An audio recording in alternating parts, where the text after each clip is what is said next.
Dirtle Magic. Thank you for tuning in to Dirtle Magic. Please subscribe and hit that notification bell if you like the content you see here today, and leave a like and share the video with someone you might think is interested. Leaving those likes really helps us out, but another way to help us out is by using our TCG Player affiliate link below. If you're looking for singles, sealed product, or gaming accessories, please consider using our link to support the channel. We also have some playmats at inkgaming.com. Go ahead and hit the link in the description to check those out. Alright, let's grab some spells and dirtle with some magic. Hello and welcome back to Dirtle Magic. Today we're playing some more Dina the Soul Steeper. Looking at our opening hand, we do have 2 lands. We can get down our 2 drops, our 1 drop, maybe chance into a 3rd land. No real way to retrieve one though. I think we'll keep this hand and risk it. Our first opponent, with a fortified village into play, is Ghired Conclave Exile. 2 red, green, white for a legendary 2/5 human shaman. When it enters the battlefield, create a 4/4 green round creature token with trample, and whenever Ghired attacks populate, the token enters the battlefield tapped and attacking. Birds of Paradise coming down for them. Our next opponent, Codie Vociferous, is that how you pronounce it? Codex. 3 legendary artifact creature construct 1/4. You can't cast permanent spells. 4 tap add Wooburg or white, blue, black, red, green. When you cast your next spell this turn, exile cards from the top of your library until you exile an instant or sorcery card with lesser mana value. Until end of turn, you may cast that card without paying its mana cost. Put each other card exiled this way on the bottom of your library in a random order. Frontier Bivouac into play for them. And our last opponent, which also means we're going last, is a partner pairing of Okaun, Eye of Chaos, I think I'm saying that right, and Zndrsplt, Eye of Wisdom. The blue partner is 4 blue for a 1/4 homunculus. Partner with Okaun, Eye of Chaos. When it enters the battlefield, you may search for it, but since they're a commander, it's right there in the command zone. At the beginning of combat on your turn, flip a coin until you lose the flip. Whenever a player wins a coin flip, draw a card.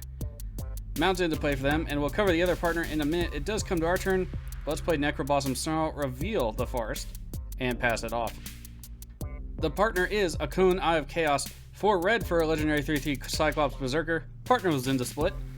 At the beginning of combat on your turn, flip a coin until you lose. Whenever a player wins a coin flip, double Okaun's power and toughness till end of turn. I do like that it says whenever a player wins the flip. That means if somebody else is for some reason using coin flips, you can double its power as well. Ghired's turn, Plains followed by Wood Elves into play. They'll go search their library for a forest card. Our commander, black-green for a legendary 1/3 Dry Druid. Whenever we gain life, each opponent loses 1 life, and 1, sacrifice another creature. Dina Soul Steeper gets X 0 to end of turn, where X is the sacrificed creature's power. Sheltered Thicket into play for Ghired. Over to Codie's turn. I've seen a few of these decks pop up. None of them have done terribly well, but it's still a pretty new commander, so I'm interested in seeing what happens. Drowned Catacombs into play. Over to the partner player. Interested in seeing that deck too. Because it relies on luck, it can get, well, nowhere, but other times it can get really out of hand. So we'll have to see. Ghired, on the other hand, a very straightforward deck, but do not underestimate a Ghired deck. Comes our turn, we get Beast Whisperer. That's not a land. Let's play a forest. And then we'll play the Witherbloom Apprentice. And pass it off. Sunpel Grove into play for Ghired. Kodama's Reach. We could use some ramp ourselves. We do have Kodama's Reach and Cultivate in the deck, along with some other ramp. Hopefully we'll nab some. Forest in play. Let's see what else they got. It's a mountain. Over to Codie. Something I do like about its design is that it costs 3 and activates for 4, so you can get up to 5, more or less on turn 4. So it just kind of rolls into itself on a nice curve there. Codie coming down for that player. To the partner player, Mountain into play, tapping some mana. We have a Zit Key Rune coming down.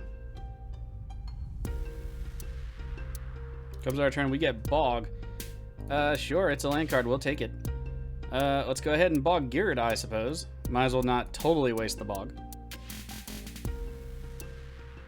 And we could get down our commander right now, or we could get down the Swiftfoot Boots. I think let's get down our commander, start that setup. We do have double black now, do sign in blood, draw some extra cards on the next turn, and we'll pass it off there.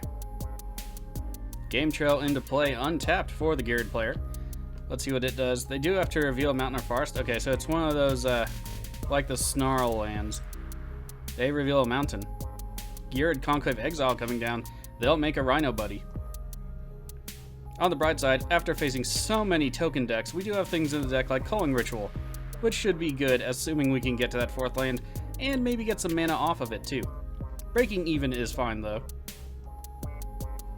On the bright side, Ghired does not have haste, so that is it for their turn. Over to Codie. We have a Sulfur Falls into play. Followed by Artifact Mutation. Okay. They are getting rid of the Key Rune, and they will get 2 Saplings. Sorry, 3 Saplings. My mistake. Well, that's definitely going to fuel our Culling Ritual, so that is not too shabby. Unfortunately, it will destroy the creatures we already have out, so we're probably going to save that for later. Over to the partner player. Got some more mana tapping. Do they have more mana rocks? They do. It's a Thrawn Dynamo. It's Swiftfoot Boots coming down. Comes our turn. We get Crushing Disappointment. Well, it's not a land, so that is a little bit disappointing. Let's go ahead and draw ourselves some more cards. Sign in Blood. We have a Magecraft trigger. Each of our opponents will lose 1 life. We'll gain 1 and then lose 2 to the Sign in Blood. Dina triggers, our opponents will lose an additional 1 life. We get a land and a Rampant Growth. That's cool. Let's go ahead and play Rampant Growth. We get another Magecraft trigger. They're going to lose 2, we'll gain 1. Let's get a Forest. And we'll pass it off there. 4 mana, 4 life. Not too bad. We are back to 40. Our opponent's all at 36. To Ghired's turn, Bountiful Promenade into play. Noblest of War, that's a card I haven't seen since I don't even know how long. Lost to that at the was it the pre-release or the release for Shadowmoor due to a number of goats. If you're unfamiliar with this demigod cycle, so Boros, Boros, Boros, Boros, and maybe Lorehold, flying, attacking creatures you control get 2/0, 3/4.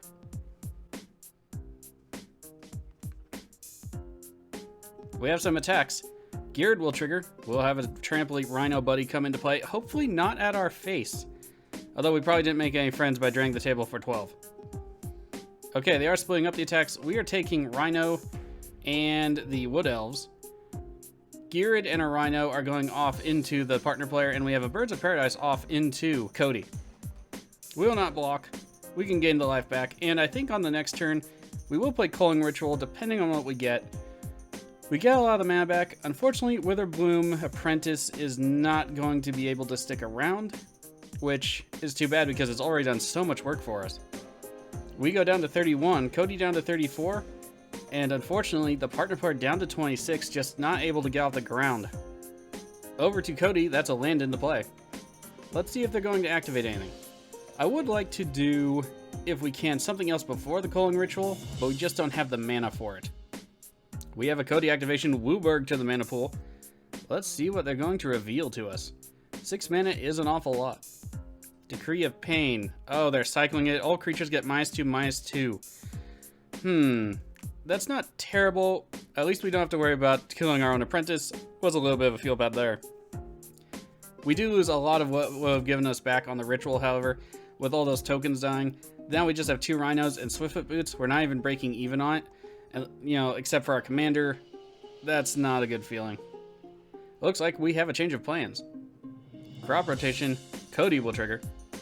Now, just some clarification, they cycled Decree of Pain, so it was not cast. They sacrifice a forest, they'll go get a land onto the battlefield. Into play, we have the World Tree, and then Ancestral Vision went to the stack. So target player got to draw 3 cards. Codie is at 8 now. They will have to discard at the end of turn. The World Tree is a land that comes into play tapped anyway.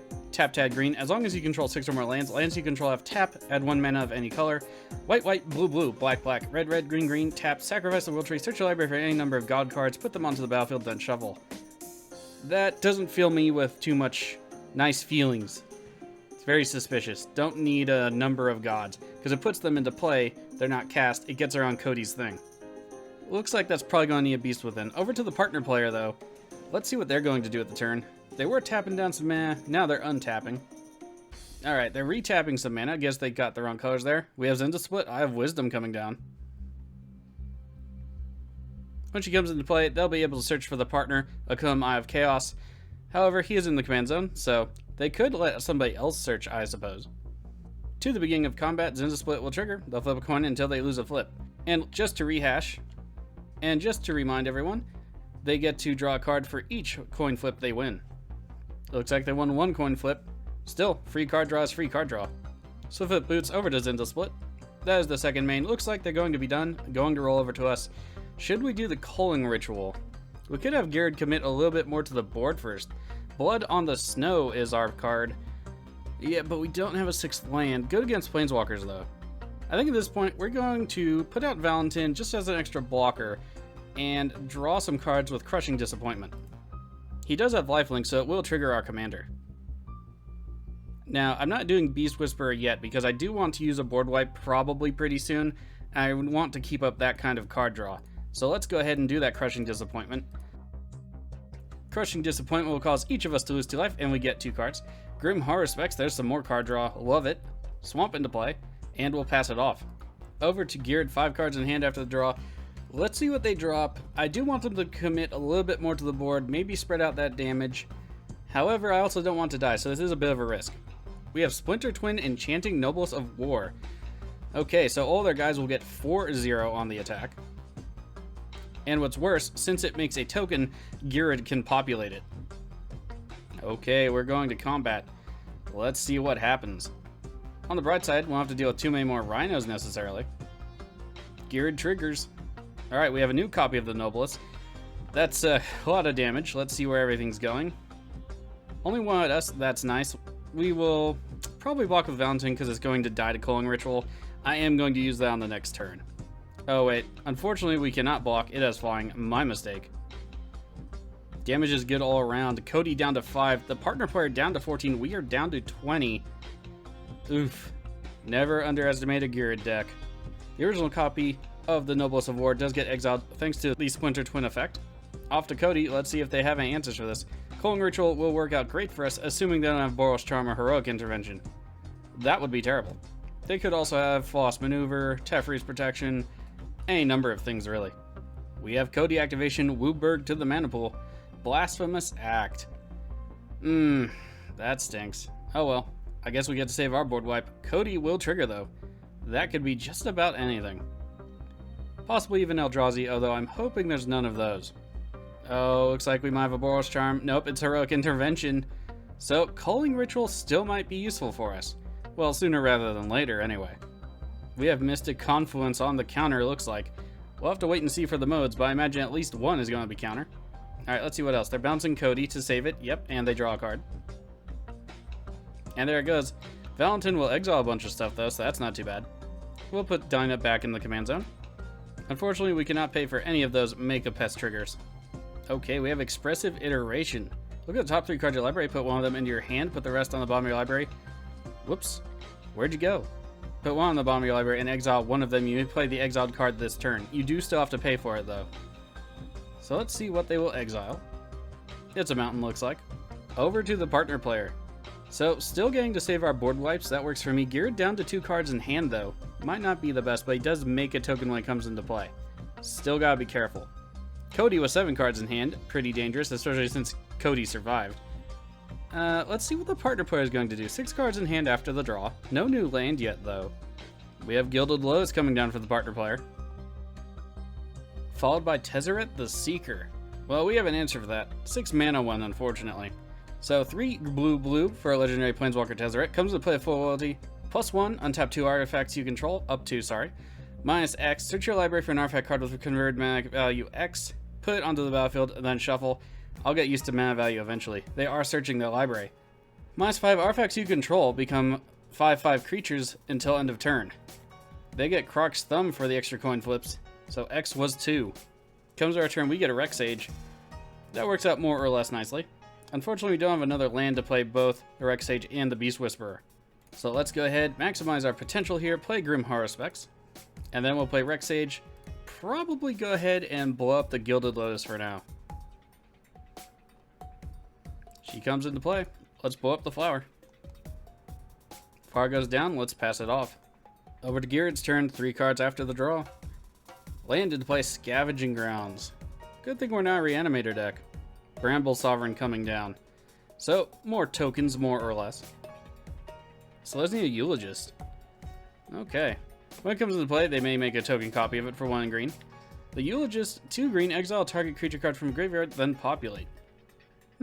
Pretty good. 3 mana is a bit much for the effect, but you are getting a whole nother token out of it. Ghired has no cards in hand now. Over to Codie's turn. Ghired, no cards in hand. 8 for Codie. Probably resummon their commander, but they probably have a lot of options at this point, though only 6 mana. They do tap for any color, though. Glacial Fortress into play, followed by 3 visits. They're going to go get a forest card. Scattered Groves into play tapped. Codie coming back down for that player. Bramble Sovereign will trigger.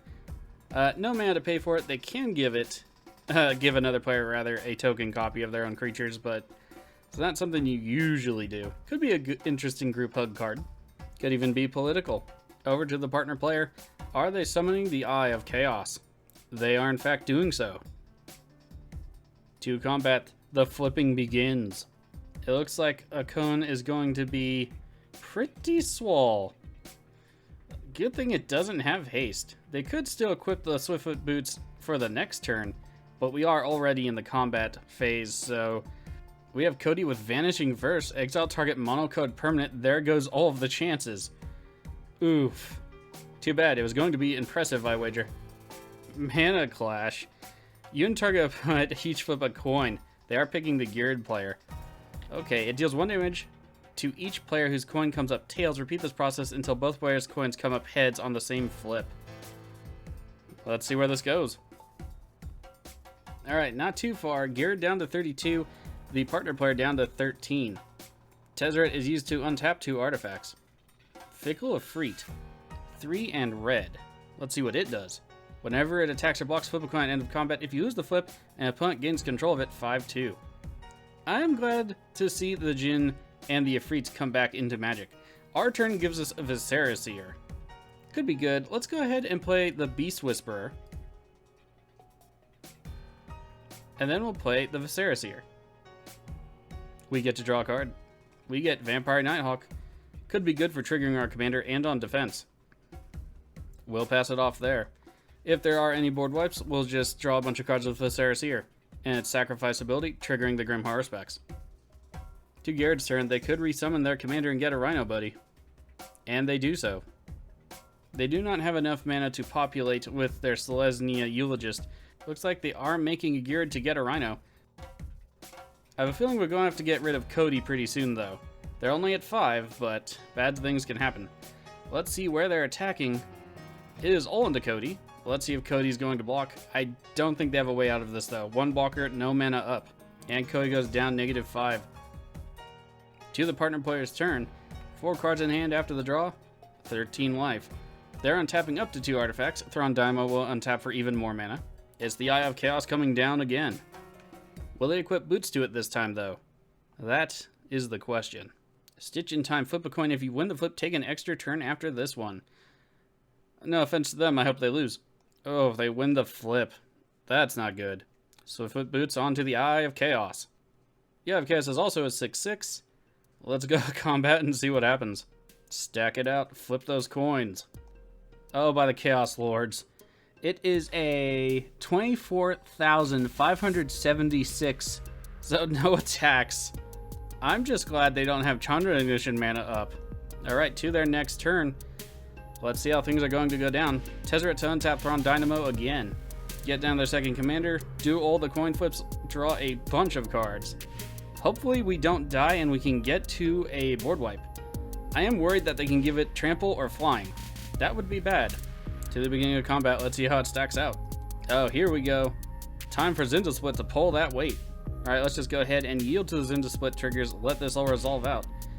1, 2, 3, 4, 5, 6, 7, 8 cards drawn. Not too shabby. And then we have to double Okaun's power for 8 more times. It's already doubled once. Let's see if we can get up to 24,000 again. Or was it 27,000? I already forgot. All I know is it hurt my mind. Okay, the Eye of Chaos is 3,072. Still lethal, so that's not good. No attacks, still has no evasion, thankfully. Second main phase. Let's see if they're going to do anything. Chandra's Ignition, there it is. Over 3,000 damage to everything. I suppose we'll just sacrifice some creatures and see what happens. Nothing really to help us there. Don't think we had anything at 1 mana to save our bacon. Good game to our opponent. I'll give it to the I partners. And our life total, a very casual, in the silly sense of the word, negative 3,052. There's the final score on the points anyway. We get 1-4 to the winner. Let's go ahead and take a look at the deck.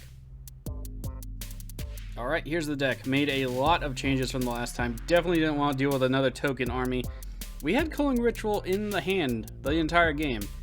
Didn't feel like using it ever. I really like it better when we are getting that 4 mana back to spend on other spells.